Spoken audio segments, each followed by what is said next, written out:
So it's a part of the hillside which were not planted because, as you can see, it's very steep. So in some places on the top we reach 30%, which is beginning to be steep. So we replanted vine in 2010. So when we arrived, it was exactly like that. So it's scrubland, basically. Yeah. Yes. So we removed the forest. So here it was a little more bushy like that, not acacias like on the other side. But we also replanted the Croix part of the Croix just at 200 meters here, it was only acacias. So hard work then, yes. Hard work clearing the land was. it was hard work. Yeah. It was hard work clearing the land, and yes, it was quite hard. And then we replanted it in 2010. So here you have on top, you can see the cliff of the Bajocian. I don't know in English. That's good. That's good. And so it's about 30 meters of limestone. It's not pure limestone, but the particularity is there is very few layers of clays inside, and also the other particularity is you have layers of silicium, of shale. It's quite like silex. So the skeleton of the soil is made with this shale. The shale, they don't have degradation in our climate.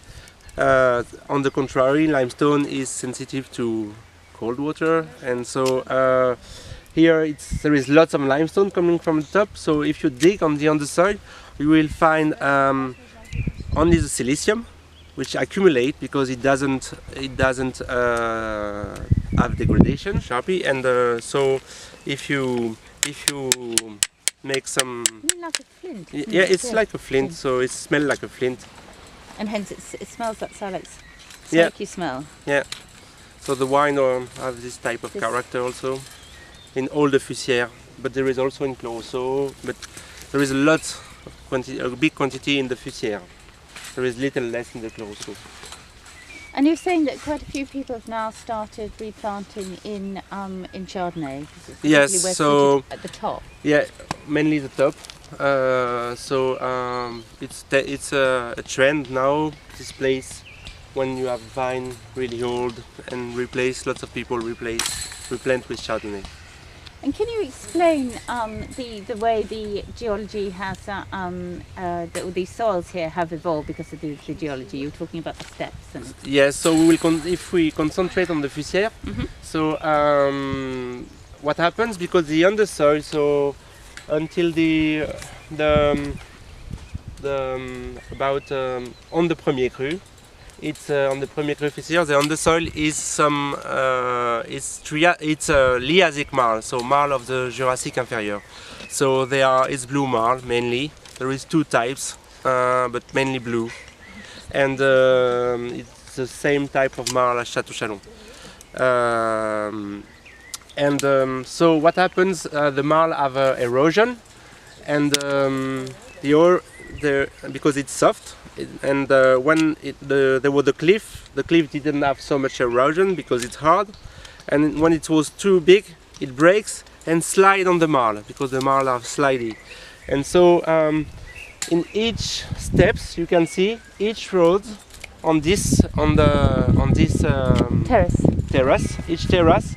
On the bottom, it's a piece of cliff, and between this big piece of cliff, you have toppings. You have a topping with the materials, so from the top, so a mix of silts from the Bajocian, because the Bajocian is more silty, of shale, of like a silex, like flint. So there is lots because they don't have degradation, so they accumulate, and on the undersoil it could be really with lots of limestone. So here on the undersoil it's like limestone powder. It's very white. It's if you dig it 1 meter, it's like chalk. Yeah.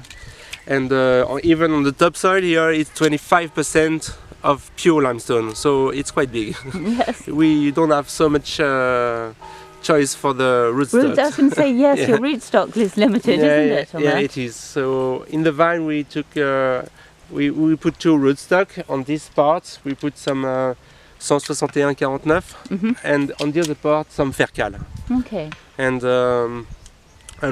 we do fuse with 41B, but it's not really. It's good for champagne, for the white. It could be okay, just in mix. Yeah. So, but it's just a very small proportion, maybe 2%, not more. And so here the wine. So there is another interesting thing, but it's not the soil. It's so here the wind is always going south. Right. Always, except in very small, maybe 90% of the time it's going south, because it's facing south, and even if the other wind is not coming from south, on the hillside it's facing south, because what happens, it's the air gets warmer on the surface and it's going up. So here we are in the paraglide spot. So today there is not, but there is always paraglide. So that means even if we are at 370 meters, because it's completely hidden from the north wind, and because of this thermic winds, the maturation is quite quick. It's good. Yeah, Yes. and also it's very healthy. Yeah, so.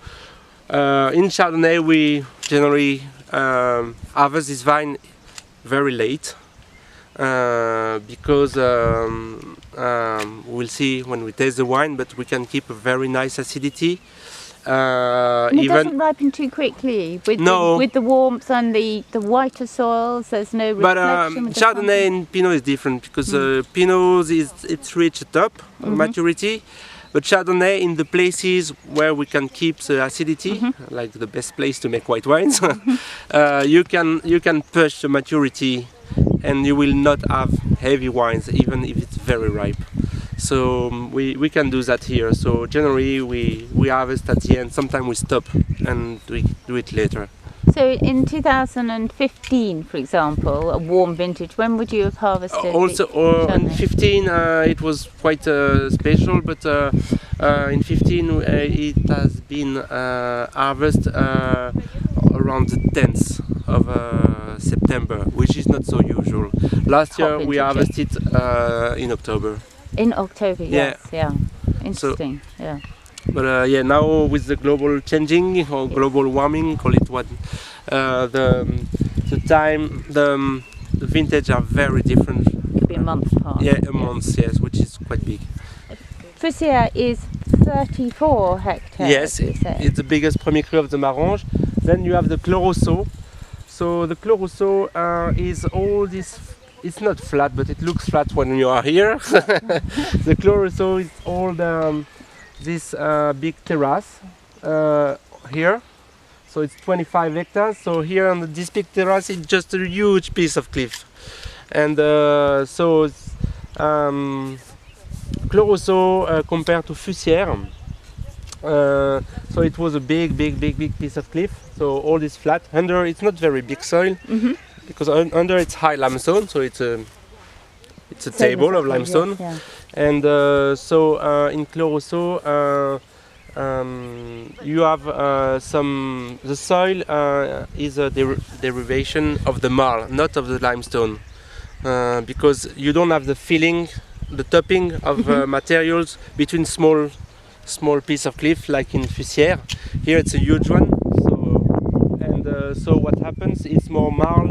The soil is a derivation of the marl, so it's much more clay compared to Fussière. So how would you compare the style of your wine? The Fussière is more mineral, with this big quantity of limestone and silicium.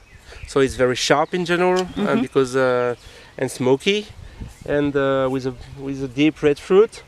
and Clos Roussots it's much more earthy. It's more like the pomme roll of the of Burgundy. So it's very you have tannins, earthy feeling, but not in the bad way. In the finish, I would say. After yes, Clos Roussots it's much more like that. And then you have the Clos terroir and Clos de Loyeres. So here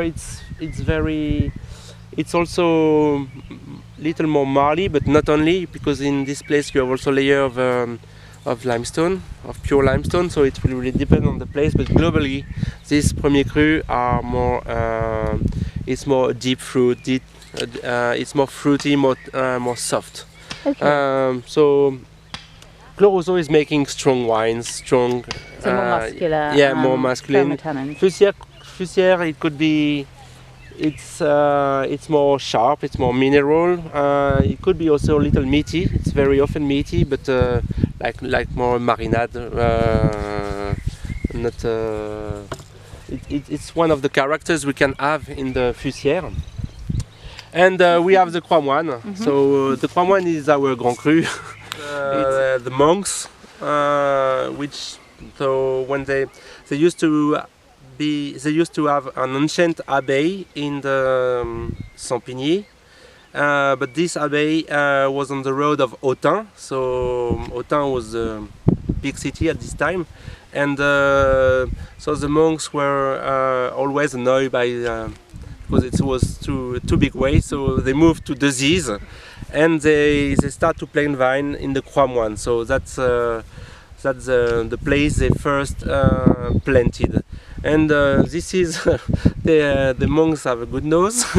They tend to find the best spots, didn't they? Yeah, and so this is this kind of place where the wine is good, always good. The quantity is always good. So this is one of these places. It's not Grand Cru, but if there was one, it would be this place. The village of Dezise is on a geological break.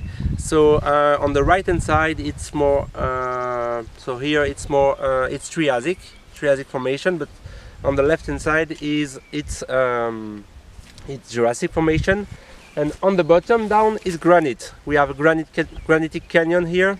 We can have a look when we go back down. So we are in frontier, like in a border.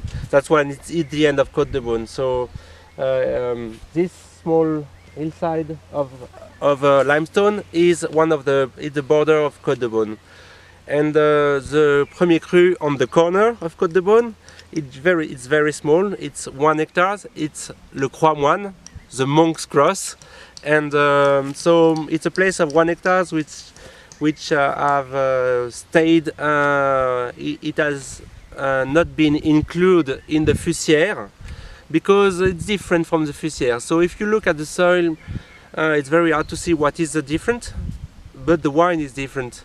It makes wine with all the character you want to find in a good Bourgogne, in a great Bourgogne. So it's very deep. It's a long, smooth fruit with lots of variation, with lots of energy. And this place is, yes, it's different from the rest of the Fussière or Clos Roussots or from the rest of the Maranges.